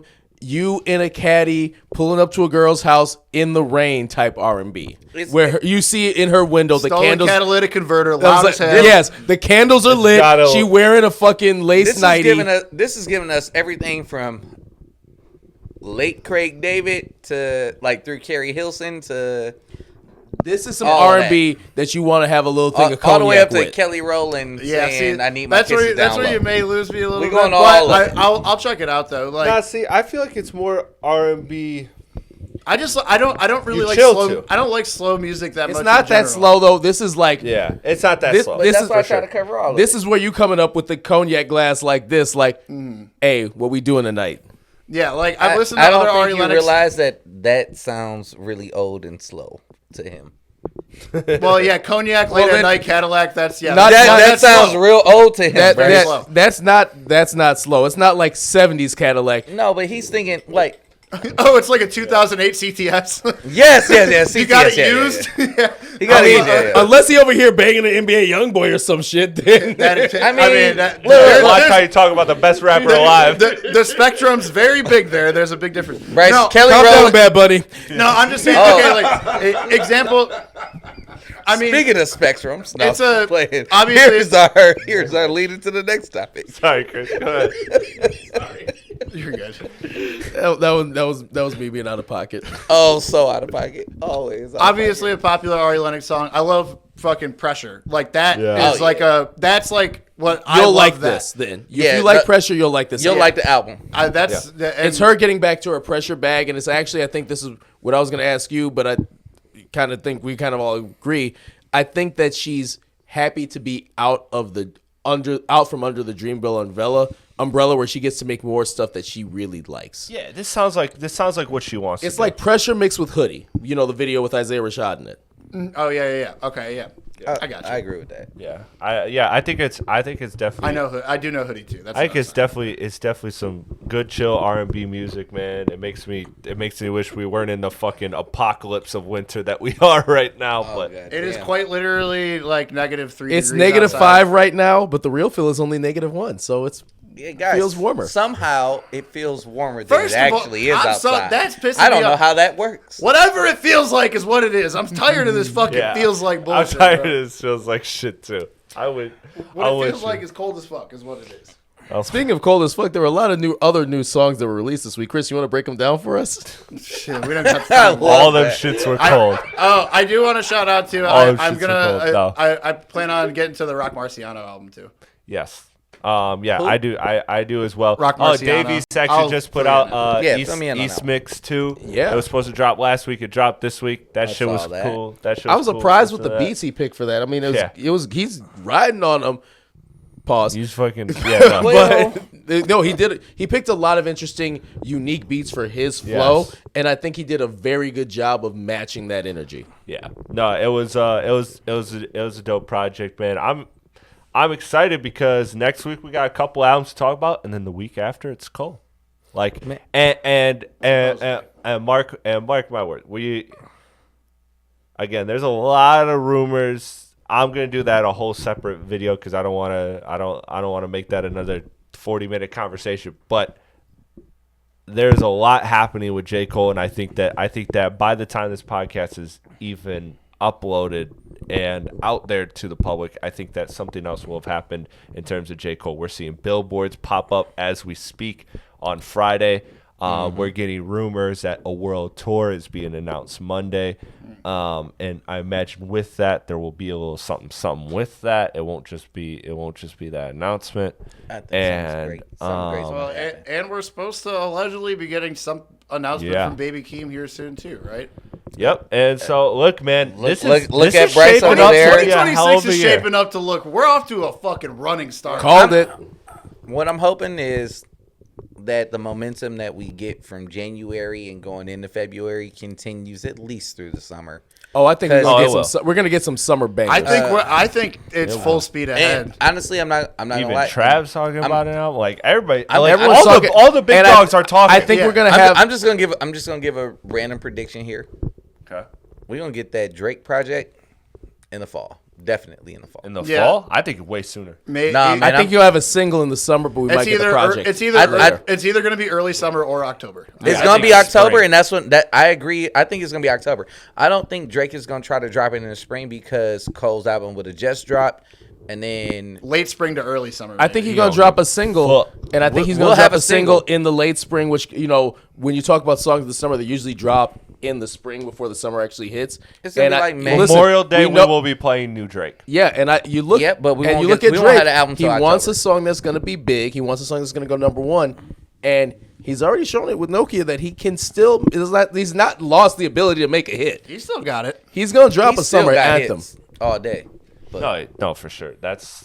so This is gonna be a hell of a year, boys. It's I gonna be can't- crazy. Strap in. We're fucking full speed. Dude, we're ahead. full speed Send it. ahead, and every genre too. Like I mentioned here, like for the alternative people, like James Blake just announced an album. Like everybody's just popping out. And I mean, I know obviously still same topic, but like Rocky did announce this too that. Oh yes, thank you for bringing and that. He It's said got the that, Pharrell beat. yeah, a Pharrell beat. He Oh, said. T.I. announced an album. What the hell? yeah, he did. T.I. Yeah, I forgot about that. T.I. dropped his single finally this week, which was Only thing fire. I want to say about this too, Rocky. He said in the interview, he's like, For the in fans. terms of it, he's like, I guess you would consider this the more commercial side of it, and he did technically hint at maybe having some sort of a Rihanna collaboration. Yeah, Yep. he said But he knew it this was side coming. this time there was more features. So like the rumors are Rihanna, Metro. Metro. But also, All that, Rihanna making Disc 2 rather than Disc 1 is pretty crazy too. So Yeah. I don't know about that. Well, no, but I can understand that though. Put your baby mama on this too. It's No. crazy. Well, no, but I get it though, Who cause wants to understand? What else she gonna do? I get it though. I guess like Run away. she want to make sure. She's like, look, your album better do some numbers first. Don't drop that disc 2 with me on it if your album don't do no numbers. I better not be the reason you sell albums. She heard that shit. He said- better she be the said, man get your- still. she said, She be- want to look. She said, Rihanna be still. your man. Rihanna still want a man. She don't want somebody that's riding on her coattails the whole way. Well, Rocky very well. I mean, I think we spent a good I time said the on this whole way. podcast I said the talking whole about way. that. Yeah. Rocky really doesn't have to ride on her coattails at all. No, but however, though, without her, I don't know if he would necessarily be where he is. No, for sure. In that For industry. sure, yeah. To a degree. I mean, there's an argument there, but we can get into that. I was gonna say, but either way, his music and his creativity does stand for itself. Yeah, and I either will way, say I think that we're gonna have a good year with music. Music is gonna be all fucking together, amazing, like front to back. It's gonna be a great year, and we're gonna be here breaking down every moment of it on the Rap. can't And for all y'all motherfuckers that said whatever last year that rap's dying, fucking strap in. Fuck Eat off. shit. Watch it. Eat shit. Like, comment, share, subscribe. Eat shit. I'm your host, Chris Platte, a.k.a. Platte Paz, with a couple of dope people. Again, shout out to Primetime Jay Leno and B. Mike Birdie for not being here, but they will also be here Zay. next episode. Man, and Zay. And yes, Zay. thank you. They here with us in spirit. Yeah, man. But I got, in the meantime, holding it down. I got CB, Cowboy Brian. Tip of the new hat. Yes, sir. Find him on Instagram as Motown Cowboy. Motown Cowboy. Bryce finding from somewhere nice, no doubt. And then Big AP on the ones and twos, making all the production possible. Can't do this without him, both on mic and behind the scenes. So Parappa the rapper. Thank you guys. Punch. It's all in the mind. Again, Oh, no. please comment, share, subscribe. Let's grow this thing and let's blow up. 2026 about to be a hell of a year. But until then, have a good, fun, safe weekend. Peace out. Y'all gonna learn Chinese. Oh.